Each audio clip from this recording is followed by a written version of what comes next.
Hey everyone, I'm Melissa from Knitting the Stash, and this is episode 153 in the series. Welcome back to the yarn room. It is a quiet weekend here. I hope you are having a quiet, crafty weekend, if that's what you're interested in. I know I'm going to be playing some banjo, doing some needle felting, knitting, baking maybe, just kind of doing a little bit of everything. So it's one of those perfect weekends. I'm pretty excited about it. And it is right now very early on Saturday morning. So we took the dogs for a walk already and I cleaned the house and it's like, yay, it's time to actually have some fun. So I'm up in the yarn room with you. And this episode is all about, I'm calling it Child's Play because I have a kid's sweater for you, the Porty Pullover, which I'll actually do a segment from the past because it's already been shipped off to its new owner and new home out in Washington State. My little middle grandchild has a new sweater, so I'll talk about the Porty Pullover. I have some needle felting, which is based on one of my favorite children's books. And I have some acquisitions, which made me feel like a kid again. So it's Child's Play today. Lots of fun stuff. So of course, first things first, if you are new to the podcast, welcome. It's lovely to have you on here. This is usually a podcast largely about garment design, construction, modification, and we'll talk a little bit about that with the Porty Pullover, but I do all kinds of other things. As Felicia Lowe of Sweet Georgia Yarns says, I'm a multi-crafter. So I've really taken to needle felting, so we're going to talk a little bit about that today, like I said. Spinning, I've been spinning again. I got my spinning wheel all set up and ready to go. I just really like all kinds of different crafty stuff. So that's the podcast. Will go all over the place sometimes. For those of you who are coming back, you know this already, and it's lovely to see all of you. Thanks for returning each time, for commenting. I love seeing all the comments over on YouTube, the episodes, and in Ravelry and on my email. It's just really nice to connect with all of you. It's one of the main reasons I do this, is to hang out with all of you, hear about your projects, do stuff together. It's like our community, right? So if you are looking for me and you want to find me on the webs, I'm Knitting the Stash everywhere. So here on YouTube, obviously, over on Ravelry, you can check out all my project pages. I leave extensive notes over there in case you're looking for some specifics that I talk about in an episode with a project or something like that. You can find me on Instagram as Knitting the Stash and on the main website, which is knittingthestash.com. And that is where the Flock Farm Yarn Shop is, where I feature indie yarn and fiber from around the United States. And that's also where I have all my online classes posted. So there's there's always a bunch of free tutorials on YouTube, but I have actual full-length online classes over there. And you can click through. They're kind of fun. One's on beginning sweater modification if you've never modified a sweater before. I have a creative sweater modification class and a cloning sweater class. So those are all really kind of fun. There's also a free class up there about reading a sweater pattern. If you are new to knitting sweaters and garments and you're interested in figuring out how to go about doing it, I walk you through the whole thing on that free class. So yeah, I'm everywhere as Knitting the Stash, and I love this community, and I'm just looking forward to staying in touch with everybody. And with that in mind, I want to make sure I thank the podcast producers, those of you who are Patreons over on Patreon, who support this cast. Specifically, thanks to everybody who supports, but specifically the podcast producers, and that is Jennifer, Rose, Erika, Nargis, and Kendra. So thank you all so much for putting a little monetary support behind the podcast. I appreciate that. It helps me keep my camera equipment up, the lights, keeps the lights on, things like that. So thank you so much. Appreciate it. All right, let's jump in with the Porty Pullover, because that is the knitting finished object for the week. And for that, I have to send you to the past. I have to send you back to Melissa of last weekend because I filmed a segment about that sweater before I shipped it off, and I've actually seen it on the little grandbaby at this point. It fits, it's perfect. So I hope you enjoyed that segment, and we'll come back here and talk more about Child's Play. So I'm going to jump right in with my finished object. This is the Porty Cardi by Gudrun Johnson. And this is the sweater I could not remember the name of. It's one of those things. I kept working on this project. We'd meet on the Saturday Zoom and everybody's like, what are you working on? I'm like, I'm working on a cute little sweater for the middle grandchild. I cannot remember the name of it. I don't know why. It's just the Porty part just didn't stick in my head. And I could still be getting it wrong right now on the podcast. So don't listen to me. I'm going to put the actual name down below just in case I got it wrong. But I'm going to call it the Porty sweater. It's not even the Porty cardigan. Like you can be a cardigan. I'm getting off topic here. This is the Porty sweater, and it's by Gudrun Johnson. There is an adult version of it that came first, then the kids version came out.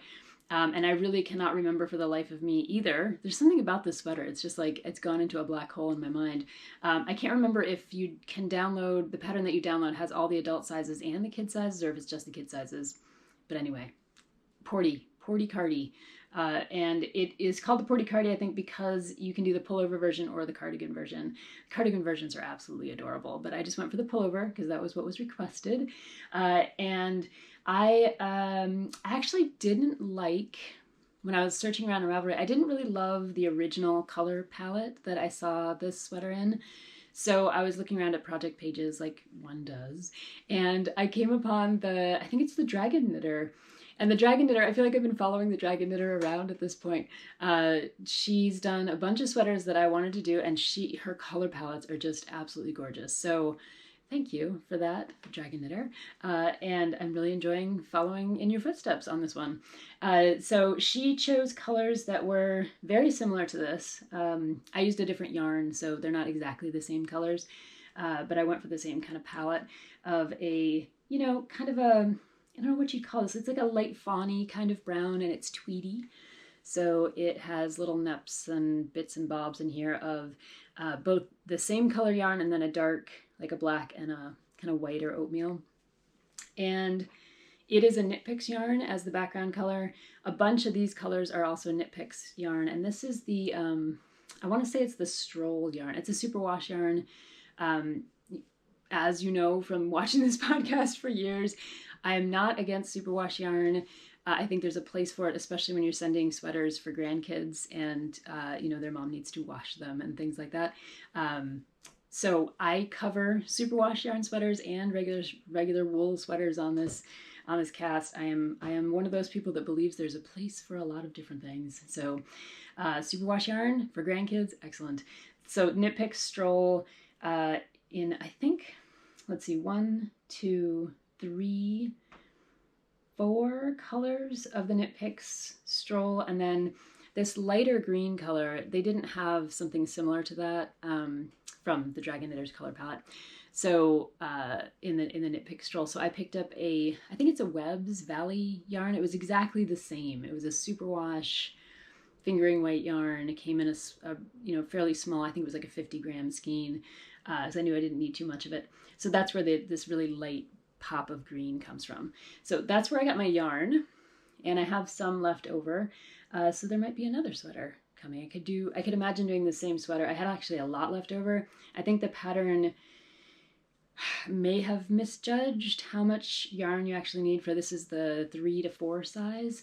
I think I bought 4 balls. I think you needed 3, and I still have like 2 left over. I finished the whole sweater on the second ball of this background color, and then I have tons of the contrast colors left over. So I love this sweater. I think it came out really adorable. I hope it fits the middle grandchild. He is looking for a winter sweater. It was supposed to be a Christmas present, but I texted his mom a couple days ago and just said, the sweater's done. It's kind of turning cold. Like, we don't have to wait for Christmas. I can knit another sweater or something else. So I'm going to send this off pretty much in the post today. So that's why I'm up here filming, just to give you guys a look at the sweater before it heads off to its new home. So what should I tell you about it? Well, like I said, it's top-down yoked sweater, so the increases are worked in the color work. But there, you can see that the color work has these kind of rest rows where you're just working the background color a couple different times, and that's where a lot of those increases happen. So it's not too trying. I'd say, skill level wise, you want to be able to work color work for this, and you want to be able to work increases. I think these were lifted increases, or make one increases. And a few other things. She recommends a couple different like a combination cast on. I didn't do that because the combination cast on she recommended seemed like it would be too tight. It was a combination of kind of like a long tail and a Norwegian or German twisted cast on. So I just did the German twisted cast on, which I always do. But for some reason, this time around, it really came too tight. Like the cast on was just too tight. And I realized that a little too late, like as I was already down into the yoke of the sweater. So I actually just pulled out the cast on that I had. And since it's top down, you're knitting in this direction. Sorry, I'm pointing with 2 fingers, knitting down. So to pull out your cast on, you have to sit there and pluck out each stitch. And then you have these stitches that would just sit there by themselves. They're not going anywhere. So I picked up all those stitches, worked one row of ribbing, and then bound off kind of loosely. And so you can see this is actually going to fit like a human head. I can fit my head through here. So that's usually my test for sweaters for children. You don't want the head part to be too tight, because if you can't get it over their head, they can't wear it, right? So the other thing I would have done with this, there's a great technique that Albina McLaughlin has on one of her sweaters. I think it's the Tea Party sweater. It's an all over colorwork sweater. She has an envelope opening, which is a really great opening for kids sweaters. Basically, set this down. You basically knit one piece and then you make a flap kind of with the other so that it opens up like an envelope on either side. So it looks like a closed collar for the sweater, but if you need it to stretch to fit over a kid's head, then it just opens right up. So I like that envelope for kids sweaters, and I considered doing it here, but I just wanted to try this pattern straight up. Not straight up because I modified everything, but as close to the pattern as I could get. So I did fix that cast on. It seems a little bit, I'm worried it's a little bit loose, but I also think that because of this yarn, the way that it holds, it's going to just sit right on his shoulders just fine. I added short rows to the back. Not at the top up here, but right here below the colorwork. And I get questions about this many times on a lot of my tutorial videos. And in this case, with this top-down sweater, whenever you have a colorwork yoke like this, you can almost always add short rows above the colorwork. It might change the look of the sweater depending on how high that colorwork is, like where it starts. But you can always add them. They're just going to be in the back of the sweater. They're likely going to be unnoticed by anyone who's actually looking at your sweater. But you can also add them underneath the colorwork depending on where that colorwork sits relative to the separation for the arms. So in this case, I knew that I was going to have some extra space here. So I worked the colorwork underneath. I worked the short rows underneath the colorwork. But you could also split them between the two places. It all depends on what your pattern looks like and where you have room and where you're working in more plain stockinette and how comfortable you are with short rows and all that kind of stuff. But those are two really good places to add them if the pattern doesn't include them. Often for children's sweaters, I don't often see short rows in the ones I've looked at so far. I still think they're necessary for a kid's sweater because you can see with this one, it just adds like, 3/4 of an inch here so that sweater is going to sit a little higher on the back than it is on the front. I still think it's kind of necessary for kids sweaters. So I added those in. What else did I do? I did my provisional cast on for the armpits because I love the provisional cast on. I have a video up about that as well. It just keeps the stitches live so that you're not picking up stitches underneath the underarms. It leads to a smoother underarm, I think, which I just like. What else did I do? I left off, just like the dragon knitter, the wonderful knitter I was following her palette. She left off the last bit of color work here. There's supposed to be one more kind of like little dangler of color down here. And I just didn't like that in the other patterns or in the other projects, but I loved the way that hers looked where it kind of ended just with this part of the color work. So I did that as well. I skipped those last 3 rows. And that also, I mean, obviously I had room to do the short rows no matter what, but that also did give me a little bit more room to do short rows. I did work those 3 rows just in stockinette because I had so much space down to the armpits to make sure that my yoke was going to be deep enough. I hope all of this is making sense. Anyway, and then I just went all the way down. I worked the hem and the cuffs in the same size needle that I worked the regular body, and I always do that. And I tried to bind off, loosely so that it's kind of easy to do, easy for little kids to get their hands in and out, and it won't be too tight. You can see that this is really, really stretchy, but still holds its shape.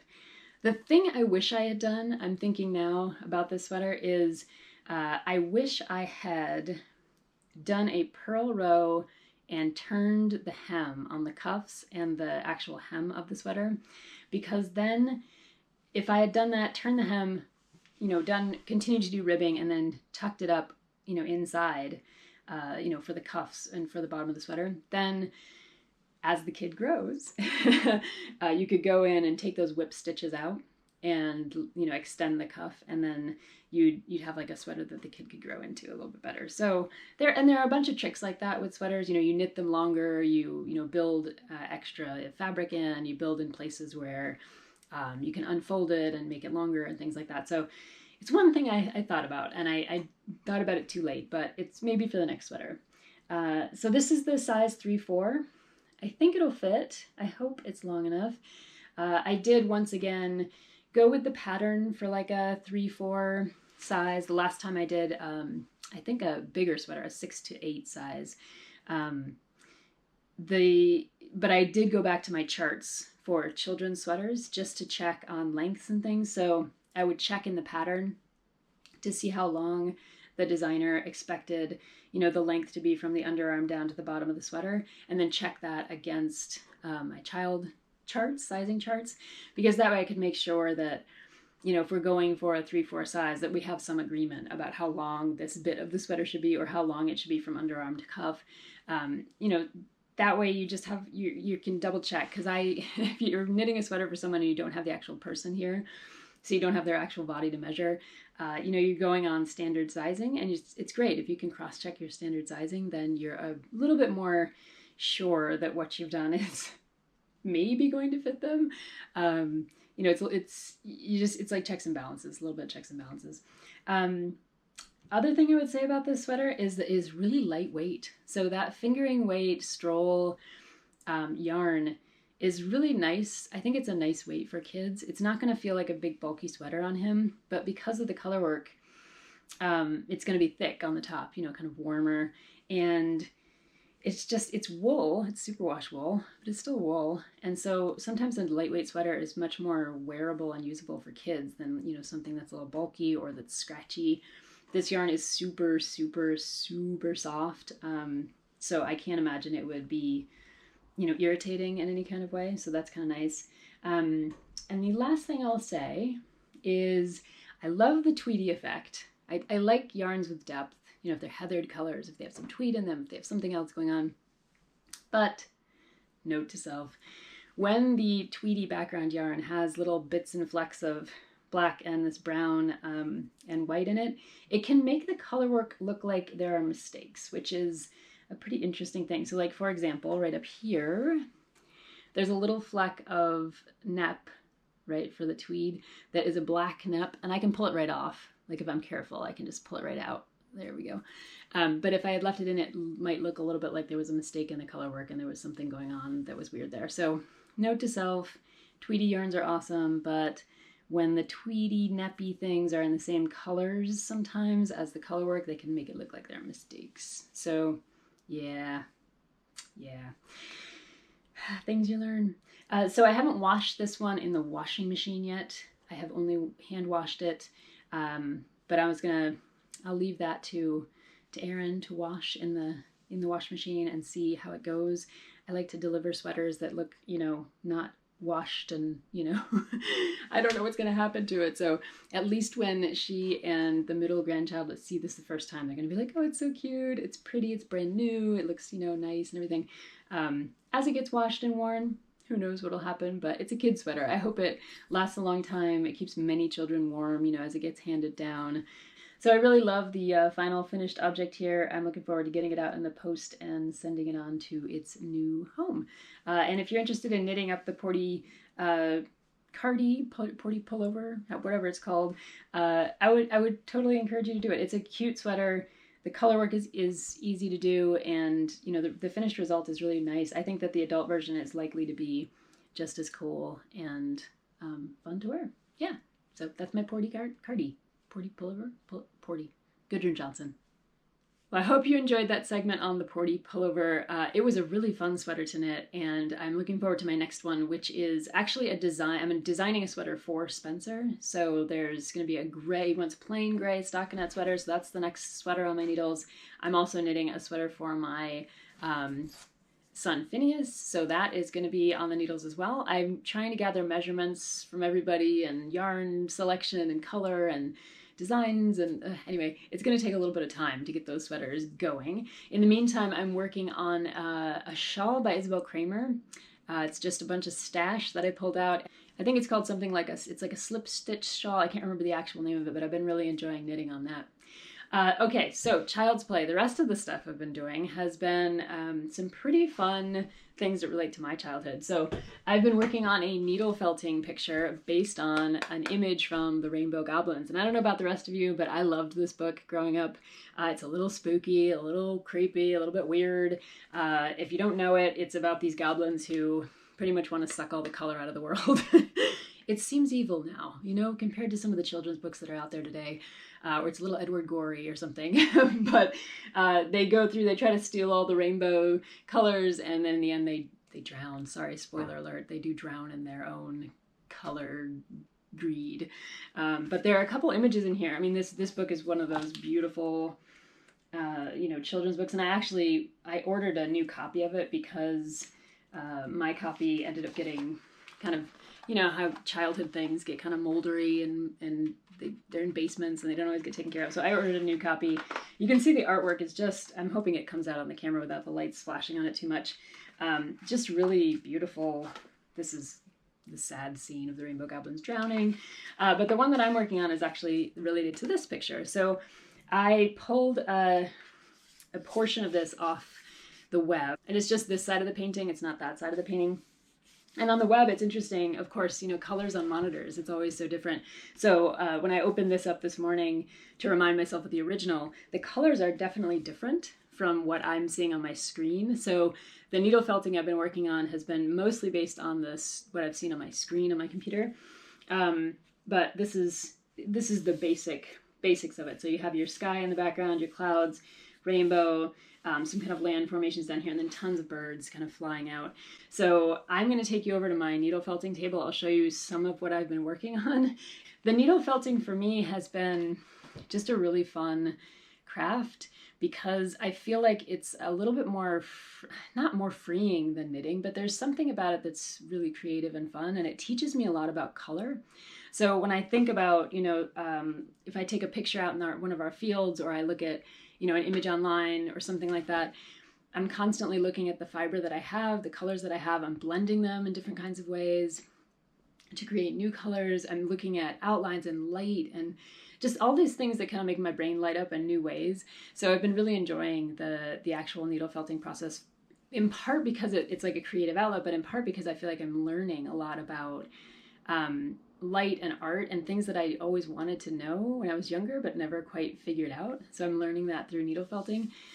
So in the images that you're seeing here, you can see that I'm working on the birds. I only am working with a single needle.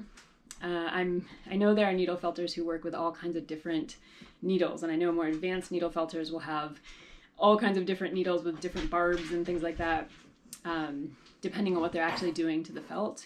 To the fiber to create the felt.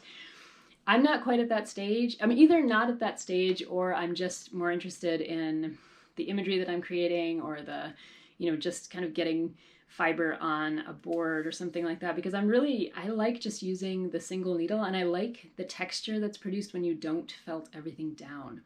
So in this particular image that I'm working on, I took some new fiber that I had gotten that had neps in it, and I pulled the neps off, and those were how I created the background here with the birds, like the little birds that are kind of flying up in the background.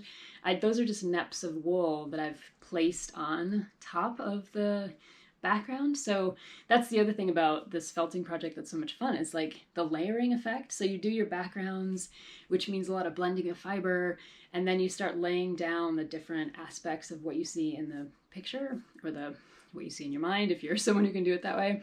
And then I love the kind of 3D effect of the whole thing. So like my clouds are kind of poofed off the background, and they're not totally felted down. And I just kind of like that. I was looking at some wet felting, and I like the way that turns out too. I've never tried that. So it's just like a whole new craft for me. It's really kind of fun. And it engages with wool in a different way than I've engaged with wool as a spinner or as a knitter. So yeah, I've really been enjoying it. And it was fun for me. Like I'm at the stage, or I don't know how you put it, like one of the things I like to do is pick photographs or images, you know, favorite artists, representations, things like that. And I like to replicate them in felt. But I guess by replication, I don't want to reproduce the same thing, because when you're working with the wool, the materials do something new, like they produce something different. So with this, one of the things I noticed that's different from the photographs I was working from before is that, it's a painting. So it has a lot of matte finish on the back and brush strokes and things like that. And this medium, it doesn't translate quite as well to the needle felting directly as a representation. So I'm just kind of trying to capture the essence of something with the needle felting, which is a different way of doing something. It's not like following a pattern with knitting. It's less, to me, it's less technically driven and more just kind of like creatively driven. Like, what is the essence of this picture and how can I do my own version of it over here? I'm hopeful that at some point I will start creating my own images in my head and be able to put them down on felt. But for now, I've never felt like an artist, and I've talked about this on the podcast before. But with needle felting, I actually feel like I'm kind of like a creative. I can feel like an artist in what I'm doing. So I'm just going to roll with it. Whatever it is that I'm doing that makes me feel happy, and I would encourage you to do the same, just go for it. Don't judge it. Don't evaluate it. Just have fun. So one of the things I did do, because I've been really invested in having fun with this needle felting thing, is to buy some more fiber. And you can see that I have a couple of boxes of fiber. That one was gifted to me by my mom. I bought one as a kit for some other images that I never created. I just am using it as my raw material. But the World of Wool has this great thing called Botany lap waist. And the World of Wool is in the UK. I've talked about them on here before. I did a whole blog post about this. I may have done some podcast episodes about this. But what I like to do is, every 10 years or so, I guess, is buy a massive amount of the Botany lap waist. So the Botany lap waist is basically bits and bobs of things. They do their own fiber blends, things like that. So the Botany lap waist is kind of whatever's left over. So at the end of a run of a particular blend, or the stuff that kind of ended up being cut off the machine or whatever, some of it's in better shape than others of it. Most of it is in really amazing shape. It's top, it's beautiful, and it is just in small quantities. So you're not usually getting 4 ounces or 8 ounces of any one particular blend. You do get some of that, but that's not totally what it's about. So I bought another massive thing of Botany lap waist from the World of Wool. And sure, shipping is definitely more expensive now than it was 10 years ago, but you get, I got the 5 kilograms, like 11 pounds of just grab bag wool. And it comes in so many different colors and so many different types of fiber that it's perfect for needle felting. And so I have divided mine.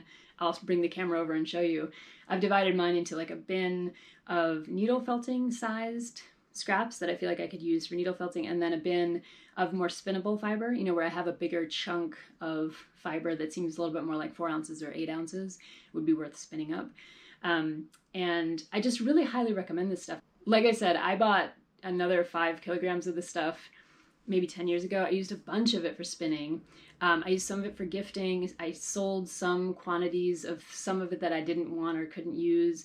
And I only have like maybe 4 ounces left of it, 10 years later. So I'm pretty psyched to have my stash replenished with this. And to be a needle felter now, I feel like I can use some of the scrappier stuff that I wasn't sure how to use before when I first got a hold of this Botany lap waist.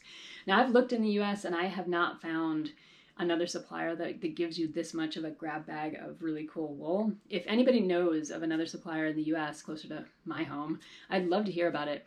But for me, shipping this kind of thing in, once every decade is totally worth it, because that wool gets used, it gets spun, it's fun to work with, it's fun to play with. And I feel like with my needle felting, it's nice to have a big quantity of stuff around, because then I'm less concerned about, if I only use this much, I won't have that much of that color left, or, whatever. It's like, I have plenty now. I feel like I can do whatever I want with my color. I can try things. I can test out different ways of felting on my own to see if it works without worrying about wasting, the fiber, things like that. So for me, it's a good investment. I'm really excited about it. And I would recommend it. The other purchase this week, and I don't usually talk about my acquisitions, but I thought y'all would appreciate this because it's one of those kind of hot button points in the knitting world. I think there's a certain shawl by Andrea Mowry. I think it's called Shifty of one kind or another, and it calls for the use of a particular yarn that some people think of as pretty expensive. And a lot of the spinners out there know that you can produce a really cool kind of shifty looking fractal spin, or, you know, different, a yarn that's going to have a lot of different variation in it, barber poling, things like that. If you're a spinner, you can create that yarn yourself, and it's not necessarily as expensive. So this is some of my hand spin. I'm just waving it around as if you know what it is. This was a Malabrigo spin that I did a video about spinning. I did the same braid. I think I had 2 of the same braid, and I spun it 2 different ways to get, you know, different kinds of effects in terms of which color was the kind of forward color. This one was the purple version. There was also a red version. This was from a combination spin that I did where I took 2 different braids that didn't seem like they would go together. But when you spin up one braid and then the other and then ply them together, you get a really interesting effect, which is not quite a fractal spin. It just looks a little bit more like a variegated kind of fiber with some barber poling in there. This was actually from a fractal spin. And if you're doing a fractal spin, you basically are breaking down you have a big bump of like top, and you're breaking it down into smaller and smaller increments and then spinning, so that you're getting different versions of the color is repeating at different lengths or at different speeds. I'm not sure exactly how to phrase it. But if you look up fractal spinning, you'll see what I mean. And this was a fractal spin, and it produces that kind of really interesting result. So I feel like that hand spun replicates in a lot of interesting ways some of that more expensive yarn that is called for in some of these shifty patterns. But if you're not a spinner and you're looking for a kind of economical alternative, I would say the crazy yarn from Stonehedge Fiber Mill is a good alternative. And I say this in part because Stonehedge Fiber Mill is it's the mill that I've been using for shorn 1, 2, 3, and 4. So for pretty much, yeah, all of the shorn so far, except for the new one, came from Stonehedge Fiber Mill, and I really like their work. I think they do a great job spinning, and they're a good mill, good quality, good communication. They're a great outfit out in Michigan. But every once in a while they'll do these runs of crazy yarn. I'm not a fan of the crazy title, because I think, you know, we have some, it would be nice if it were a little more sensitive to like mental health issues and things like that. But this yarn does have the similar effect to some of the more expensive yarns, or to some of the hand spun yarns if you're doing like a fractal or something like that. So I picked up these 2. I think I want to say they were like $17 each or something like that, whereas some of the other expensive fibers were like $30 a skein. And they have a bunch of different kinds. Now, of course, this isn't as repeatable as some of the more expensive fiber, or yarn. If you wanted to buy a sweater quantity or something, sure, you can either have to spin it yourself probably, or you're going to have to maybe buy some of the more expensive stuff.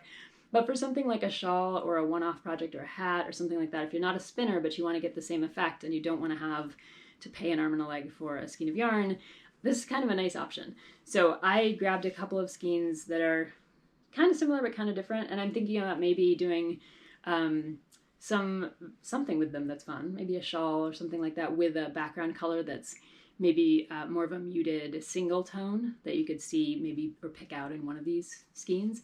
But I just wanted to say that, just in case you haven't seen the Stonehedge fiber. Every once in a while they put up this whole page of what they call crazy yarn in all these different ways, different colors and things like that. And it's really affordable, or more affordable. I shouldn't say really super affordable. It's more affordable, and it has the same kind of effect as some of the more expensive yarns out there on the market. So that's just my quick acquisition story for you about if you're looking for something to knit with that has a kind of hand spun effect. Yeah, so I think that's all for this week. That was kind of a lot. You know, we had a finished object, get some needle felting, some spinning. I am back at the wheel spinning. It's really fun. I can't wait to show you some of the new things I'm coming up with. I can't spin for a long time just because it hurts my lower back. I have a double treadle wheel, and for some reason that is like a backbreaker for me. So I spin at like, you know, an hour at a time, and it just feels pretty comfortable, and then I walk away. So it's nice to be back. It's nice to find a compromise with the spinning wheel that I can actually work with. So anyway, I was about to close the show. That's what we're doing. It was great to hang out with all of you. Thanks for spending some time with me in the yarn room, and I hope you're all having fun this weekend doing something that, you know, warms your childhood heart in one way or another, or your creative heart, and I will see you next time. Take care.